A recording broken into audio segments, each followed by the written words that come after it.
The notification popped up on my phone during lunch break.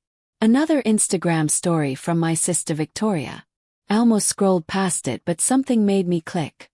There she was, standing in front of the Riverside Mansion, the historic estate everyone in our town dreamed about owning.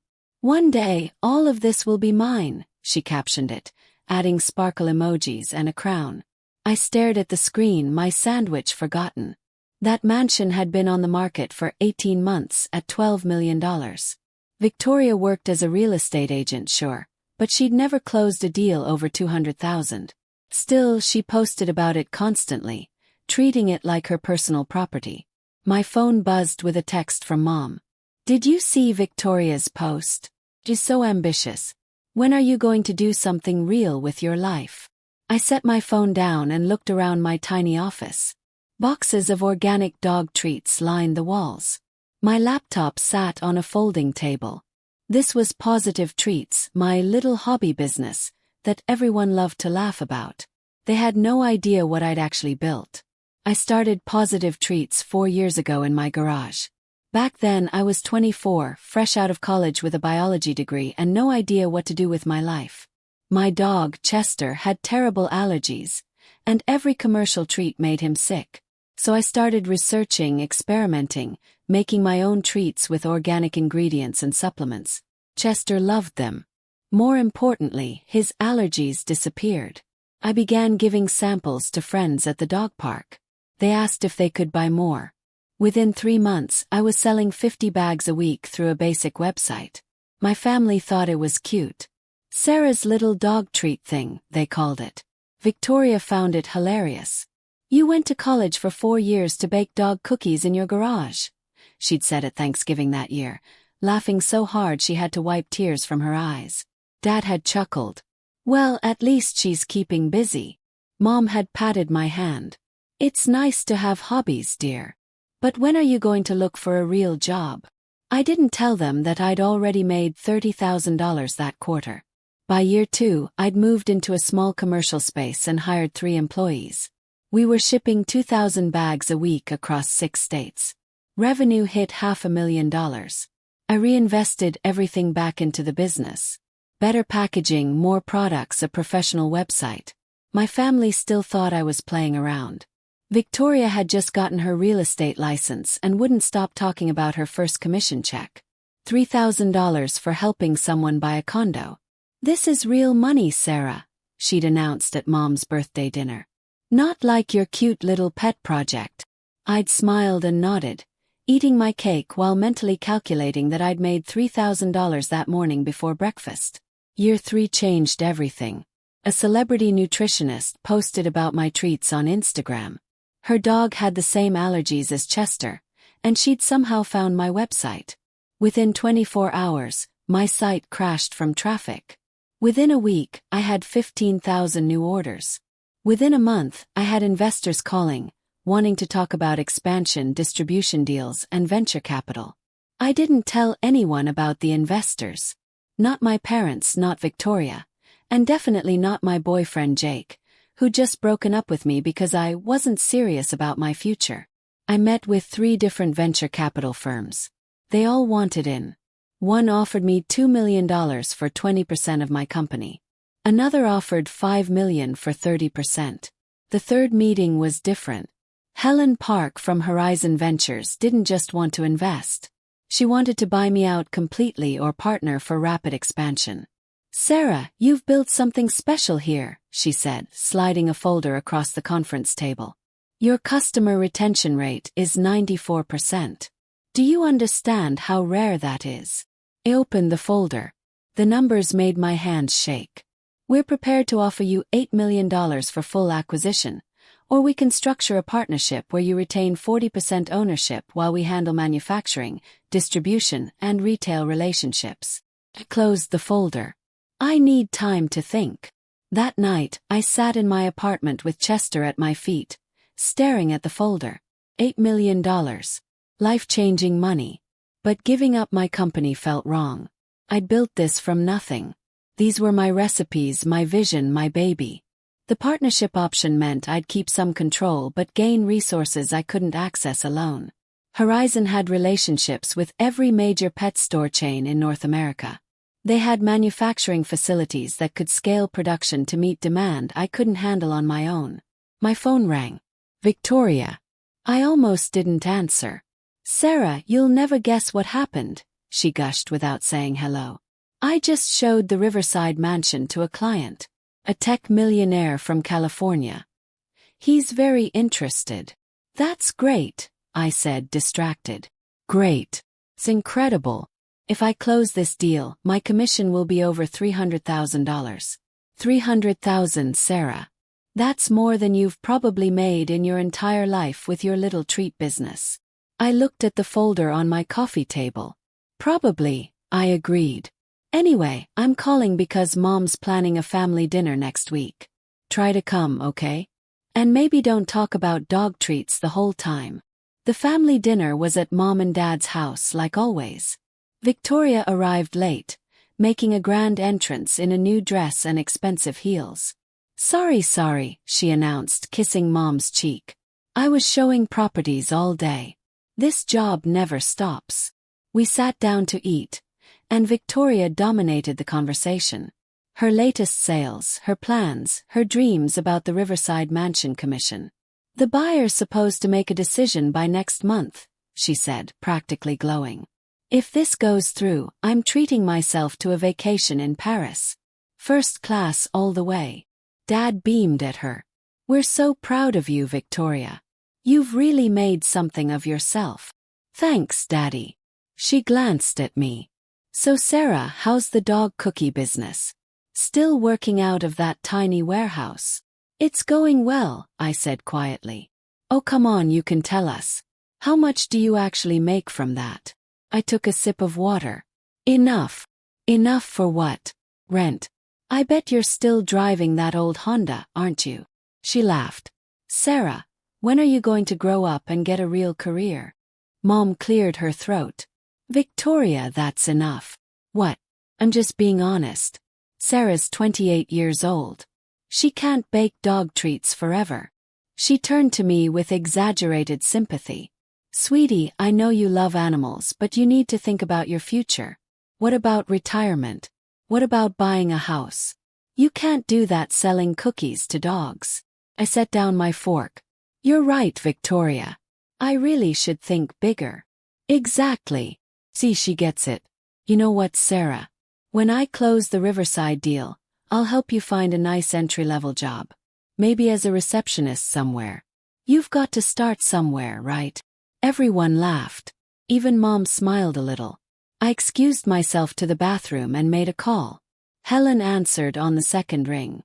Sarah, have you made a decision? I want the partnership, I said. 40% ownership. Full creative control over recipes and branding. Done. I'll have my lawyers draw up the contracts. There's one more thing, I added. I need to know if you can accelerate the timeline. 3 weeks later, I signed the partnership agreement in Helen's downtown office. Horizon Ventures paid me $15 million upfront for 60% of Positive Treats, with performance bonuses that could add another $20 million over the next 2 years based on sales targets. After taxes and legal fees, I had $9 million in my bank account. $9 million. I sat in my car in the parking garage, staring at my phone's banking app. The number looked fake, like a glitch in the system. But it was real. Very real. My phone buzzed with a text from Victoria. Emergency family meeting tonight at Mom and Dad's. Be there. I drove to my apartment and packed a bag. Then I called my landlord and gave notice. Next I called a real estate agent. Not Victoria. Someone from a different firm who specialized in luxury properties. I'm interested in the Riverside Mansion, I told him. I heard it's under contract, but I want to make a backup offer if the current deal falls through. Actually, that deal just collapsed this morning, he said. The buyer got cold feet. The property's back on the market. The family meeting started badly. Victoria was crying when I arrived, mascara running down her cheeks. It's not fair, she sobbed. He promised. He looked me in the eye and promised he was buying it. Mom rubbed her back. These things happen, sweetie. You'll find another big sale. You don't understand. I needed that commission. I already booked the Paris trip. I put it on my credit card because I was so sure. Dad looked uncomfortable. Victoria, you shouldn't have done that. Don't lecture me right now, Daddy. I'm devastated. She looked up and saw me standing in the doorway. Oh great, Sarah's here. Come to watch me suffer. Victoria, Mom warned. What? She's probably happy about this. She's always been jealous of my success. I sat down on the couch. I'm not jealous, Victoria. Right. You just come to family dinners and listen to me talk about my amazing life while you're stuck making dog treats in a warehouse. She wiped her eyes. At least I had a chance at something big. What do you have? Nothing. I let her words hang in the air for a moment. Then I pulled out my phone and opened my banking app. Victoria, what if I told you I could buy the Riverside mansion? She stared at me. What are you talking about? The mansion. What if I bought it? She laughed, but it sounded forced. Sarah, that house costs $12 million. You don't have that kind of money. Actually, I do. I turned my phone around, showing them the balance. Gasped. Dad's mouth fell open. Victoria grabbed the phone from my hand, staring at the screen like it might bite her. This is fake, she whispered. It's not fake. 3 weeks ago, I sold 60% of my company to Horizon Ventures. That's my share of the deal. Your company. Your dog treat company. Victoria's voice went shrill. That's impossible. You can't make this kind of money from dog cookies. I made more than this, actually. That's what's left after taxes and fees. The room was completely silent. I could hear the kitchen clock ticking from the other room. Dad found his voice first. Sarah, is this real? You actually sold your business for this much money? I didn't sell it. I partnered with an investment firm. They're scaling production to put my treats in every major pet store in North America. By next year, we're projecting revenue over $100 million. Mom's hand flew to her chest. $100 million. That's the projection, yes. My 40% stake could be worth another $20 million if we hit our targets. Victoria's face had gone pale. She set my phone down carefully like it might explode. You've had this much money for 3 weeks and didn't tell us? I'm telling you now. Why? To rub it in my face that you're rich and I lost my big commission. I shook my head. No, Victoria. I'm telling you because I did buy the Riverside mansion. I closed on it this afternoon. The silence that followed was deafening. Victoria stood up slowly, swaying a little. You what? I bought the mansion. All $12 million. Paid cash. But that was my dream house. I showed it to dozens of clients. Posted about it. Everyone knows I wanted it. I stood up to face her. Victoria, you wanted it. But you never actually worked to get it. You just posted pictures and talked about how you deserved it. I'm a real estate agent. I can't afford to buy the houses I sell. That's not how it works. I know that. But you spent years mocking my business, calling it a hobby, telling me to get a real job. Do you know how that felt? She crossed her arms. I was trying to help you. To give you a reality check. No, you were trying to make yourself feel superior. Every family dinner, every phone call, every text. You reminded me that I was a failure and you were successful. Mom interrupted. Sarah, that's not fair. Isn't it? How many times have you told me to get a real job? How many times has Dad suggested I give up and work for someone else? How many times has Victoria laughed at my little hobby? No one answered. I bought the mansion because I can. Because I built something real from nothing. And nobody believed in me except me. Victoria's shock turned to anger. Her face flushed red, and her hands clenched into fists. So what? This is revenge. You're going to live in my dream house just to hurt me. It's not your dream house, Victoria. It's just a house you liked. You never could have afforded it. That's not the point. Then what is the point? She stepped closer, her voice shaking. The point is you're supposed to be my little sister. You're supposed to look up to me, not show me up. I did look up to you. For years. Until I realized you didn't respect me at all. Because you were wasting your life. I built a multi-million-dollar company from scratch, Victoria. I have more money than you'll make in your entire career. How is that wasting my life? Dad stood up. Girls, that's enough. Sarah, this is wonderful news about your business. We're very proud. But did you have to buy that specific house? Yes, Dad. I did. Mom wrung her hands. But what will people think? Victoria's been posting about that mansion for over a year. I looked at my mother. What will people think? That's what you're worried about. Well, it does look odd, dear. People will talk. Let them talk. I worked hard for this money. Earned it. I can spend it however I want. Victoria grabbed her purse. I can't be here right now. This is insane. You're insane. She stormed toward the door, then turned back. You know what, Sarah? Enjoy your big empty house. I hope it makes you happy because you just destroyed this family. I destroyed it. By succeeding. By rubbing my nose in your success, yes. She slammed the door so hard a picture frame fell off the wall. Mom immediately started crying. Look what you've done. Your sister is heartbroken. She's not heartbroken, Mom. She's embarrassed because I achieved something she said was impossible. Dad sighed heavily. Sarah, I understand you're proud of your accomplishments. But this seems spiteful. Is it spiteful to buy a house I can afford? It's spiteful to buy the one house Victoria wanted most in the world. Picked up my bag. The difference between Victoria and me is that I actually worked for what I wanted. She just posted about it on Instagram. I didn't speak to my family for 2 weeks after that dinner.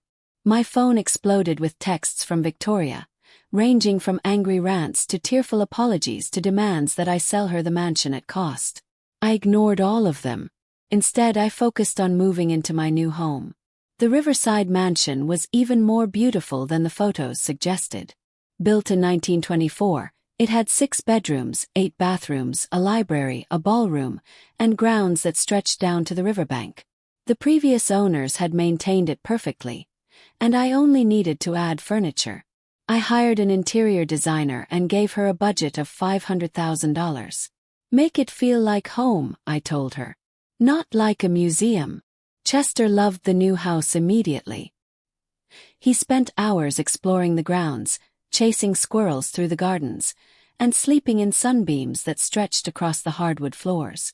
I set up my office in the library, with floor-to-ceiling windows overlooking the river. This was where I'd work on new product lines for Positive Treats. Helen called me every few days with updates. The distribution deals were progressing faster than expected. We'd be in 3,000 stores by spring. The story hit the local newspaper 3 weeks after I moved in. Local entrepreneur buys historic mansion after multi-million-dollar business deal. They'd somehow found out about the sale and wanted an interview. I agreed, figuring it was good publicity for the business. The reporter, a woman named Jennifer, met me at the mansion. She walked through the rooms with wide eyes, taking photos and asking questions about my journey from garage startup to successful business owner. A lot of people in town remember when you were just selling treats at the farmer's market, she said. Did you ever imagine it would lead to this? Honestly, well, I just wanted to help dogs like Chester who had health problems. The business success was unexpected. Your sister Victoria is also well known in town as a real estate agent. I understand she'd been marketing this property for quite some time. I chose my words carefully. Victoria is great at her job. This house found the right owner at the right time. There's been some talk on social media about family drama. Would you like to comment? No drama. Just a successful business sale and a house purchase. That's all. The article came out on Sunday. By Monday morning, it had been shared across every social media platform in our region. Victoria's Instagram was flooded with comments. Some people congratulated me. Others criticized me for stealing Victoria's dream. The local business community started reaching out. Invitations to speak at entrepreneur meetups, requests for interviews, offers to invest in future ventures. I said yes to the speaking engagements and no to the investments. My phone rang Tuesday afternoon. Unknown number. I answered anyway. Sarah. It's Jake. My ex-boyfriend. The one who dumped me because I wasn't serious about my future. What do you want, Jake? I saw the article. I just wanted to say congratulations. What you've accomplished is incredible. Thanks. Silence stretched between us. Look, I know I messed up. Breaking up with you was a mistake. I was young and stupid and didn't see what you were building. You're right. You didn't see it. Because you weren't looking. Is there any chance we could meet for coffee? Talk about things. No, Jake. There isn't. I hung up before he could respond. Mom called that evening. Sarah, we need to talk about Victoria. What about her? She's not doing well. She's barely eating. She won't leave her apartment. She's posted on Instagram that she's taking a break from real estate. That's her choice, Mom. It's because of you. Because of this house situation. Closed my eyes. Mom, I didn't do anything to Victoria. I bought a house. That's all. But you knew how much she wanted it. Wanting something and earning something are different things.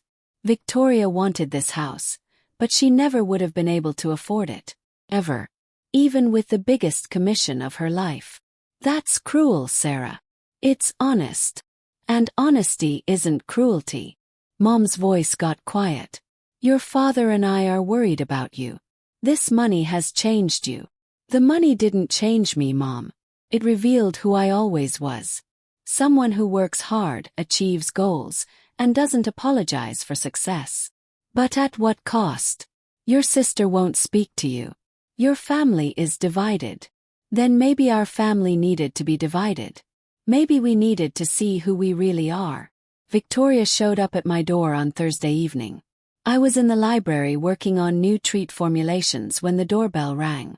Chester barked once, then wagged his tail. He always liked Victoria. Opened the door. She looked terrible.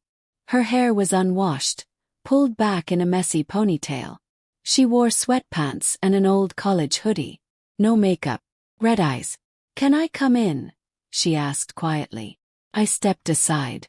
She walked through the foyer slowly, taking in the marble floors, the crystal chandelier, the sweeping staircase. It's beautiful, she whispered. Thank you. We went to the kitchen. I made coffee while she sat at the island, running her fingers along the granite countertop. I've shown this house so many times, she said. I memorized every room. I knew where I'd put furniture if it was mine. I had the whole thing planned out. I know. But it was never really going to be mine, was it? I poured 2 mugs of coffee. Probably not, Victoria. She looked up at me with tears in her eyes. I'm sorry. For everything. For mocking your business, for calling it a hobby, for treating you like you were less than me.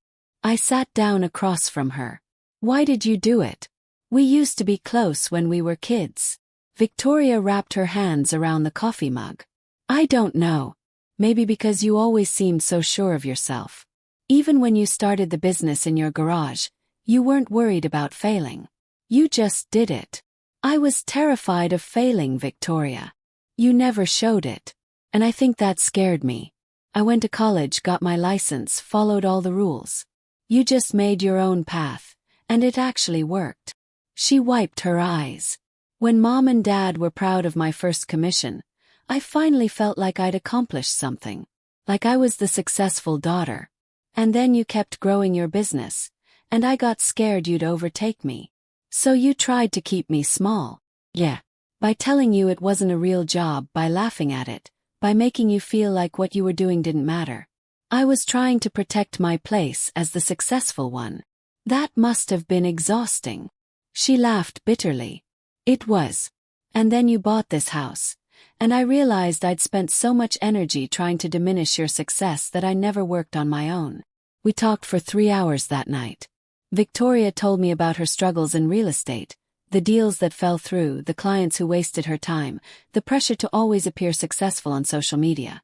I posted about this house constantly because it made me look like I was working on something huge, she admitted. But really, I only showed it a dozen times in 18 months. Most buyers couldn't afford it, and I knew that. But the posts got likes, and the likes made me feel important. Social media isn't real life, Victoria. I know that now. Watching you actually achieve something while I just posted about achieving things made that very clear. I refilled her coffee. So what are you going to do now? I don't know. I took a break from work because I couldn't face people. Everyone in town knows I wanted this house and you bought it instead. Do they know why you wanted it? Because you genuinely loved it, or because owning it would have made you look successful? She was quiet for a long time. I honestly don't know anymore. Maybe both. Victoria, you're a good real estate agent. You just need to focus on actual work instead of appearance.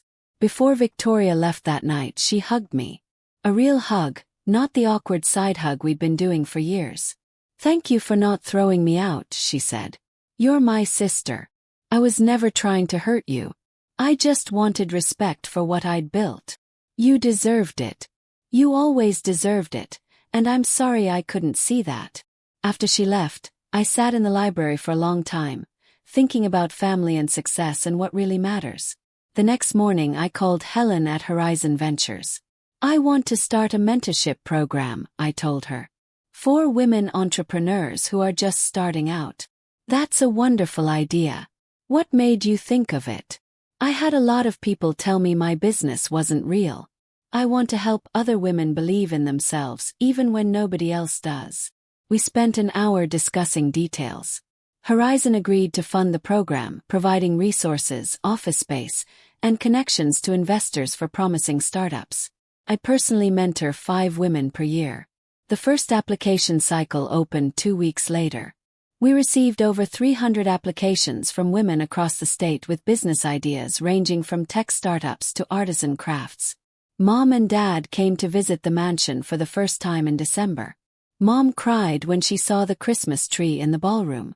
20 feet tall, covered in white lights and gold ornaments. It's like something from a movie, she whispered. Dad was quieter. He walked through the rooms slowly, looking at everything, touching the walls like he couldn't believe they were real. We had dinner in the formal dining room. I'd hired a chef for the evening because I wanted it to be special. Sarah, this is too much, Mom said, looking at the multiple courses. You don't have to impress us. I'm not trying to impress you, Mom. I'm trying to share this with you. Dad finally spoke. I owe you an apology. I looked up from my plate. For what? For not believing in you. For suggesting you give up and get a regular job. For not seeing what you were building. Dad, let me finish. When you started making dog treats in your garage, I thought it was a phase. Something you'd do for a few months before moving on to something more traditional. I never imagined you'd build something like this. Mom reached across the table and took my hand. We were wrong about a lot of things, sweetheart.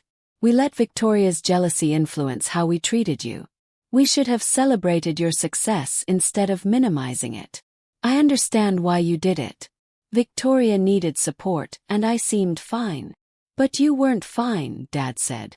You were working yourself half to death, and we didn't notice because we were too focused on Victoria's feelings. I squeezed Mom's hand. I'm not angry anymore. I was hurt, but I'm past it now. Have you talked to Victoria lately? Mass. Every few days. She's doing better. She took 2 weeks off work, then came back with a new perspective. She's focusing on smaller sales and building genuine client relationships instead of chasing big commissions. She told us about your mentorship program, Dad said. She's really proud of you. Is she? Yes. She showed us the announcement. She told everyone at her office about her sister, the entrepreneur who's helping other women start businesses. That surprised me. I didn't know she was talking about it. She's different now. More humble. More real. Mom smiled. You both grew up. Christmas morning, I woke up in the Riverside mansion to Chester licking my face. Sunlight streamed through the tall windows, making the frost on the glass sparkle like diamonds. I'd invited my family for Christmas brunch. Victoria arrived first, carrying a box wrapped in silver paper. "For you," she said, thrusting it at me. Inside was a framed photo of us as kids, maybe 7 and 10 years old, building a snowman in our old backyard. Both of us were laughing, covered in snow, arms around each other. "I found it in Mom's attic," Victoria said. "I wanted you to remember that we weren't always in competition." Hugged her. "Thank you." Mom and Dad arrived with food despite my protests that I'd have everything catered. We spent the morning in the sunroom, eating and laughing and opening presents. Around noon, Victoria stood up. "I have an announcement." We all looked at her. "I sold my first house since coming back to work. A nice family with 3 kids. The commission was $12,000. Not huge, but honest work for good people." "That's wonderful, sweetheart," Mom said. "And I realized something while showing them houses. I want to help families, not chase big sales. So I'm specializing in first-time homebuyers. People who need guidance and support, not just someone to unlock doors." Smiled. "That sounds perfect for you." He smiled back. "I learned from watching you. Success isn't about looking successful. It's about building something meaningful." That evening, after everyone left, I stood on the mansion's terrace overlooking the river. Chester sat beside me, his tail thumping against the stone. The water reflected the sunset, turning everything gold and pink. I thought about the journey from my garage to this moment. The late nights formulating recipes, the rejections from stores, the laughter from people who didn't believe. All of it led here. Not just to money or a mansion, but to understanding my own worth. My phone buzzed. Text from Victoria. "Thank you for not giving up on me. Love you, sis." Type back. "Love you too." The sun set completely, and the first stars appeared. Chester nudged my hand with his nose. "Ready for dinner." I scratched behind his ears. This dog who'd started everything with his allergies and my determination to help him. "Come on, boy," I said. "Let's go home." And we did.